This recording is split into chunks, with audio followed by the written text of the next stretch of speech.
Sanibonani ngani sakuthi kusawunto uthi wakhuzwa lokuhlibe ibhuku namanje website intombi mlaleli ngizocela ukuthi usubscribe kwi-channel ulike bese uyakhomenta kuyo futhi i-channel le enhlezi nilethela zonke indaba njengoba zinjalo eyisematheni nezidla ubhedu njengoba benazi ukuthi igcokama elisha kade likhipha i-CD yalo ngomhla ka-4 June and belizoyilontsha e-workshop endaweni yaseThekwini la elithe malifika khona selithi lizobona abalandeli balo njengoba kade bathembisile ukuthi lizofika uvele kwanesiminyaminya emgwaqweni kwangabe kusahambeka emgwaqweni kwama yonke into la khona okuvele khona nemoto kaKhuzani bekade ilandela imoto kaMthandeni la khona abantu abadidekile ukuthi ukwazi kanjani uKhuzani uvuka Mpungose ukuthi eze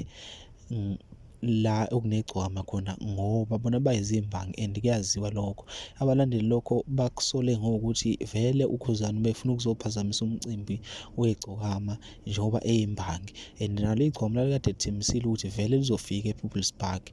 basola ukuthi ushuthi lizobe lizophazamisa umculo noma umcimbi lo obuzobe use-People's Park njengoba lake lenza naseMabhida umcimbi kaKhuzani wakwaba khona and liyavela futhi igcokama ngezikhathi zasemini lidlula lapha ePeople's Park kumcimbi lo obewuhlanganisiwe umcineka kanye naye ugay njengoba bekade futhi bengamqashanga okukhomba ukuthi vele bayizimbangi nabo naye igcokama elisha kodwa futhi kuyavela la khona ugay ephakamisa ikhamera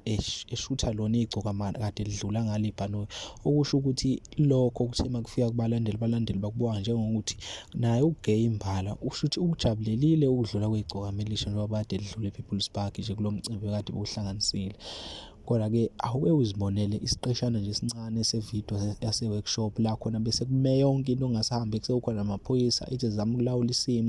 isimo besingalawuleki bekunzima ngisho emaphoyiseni imbala.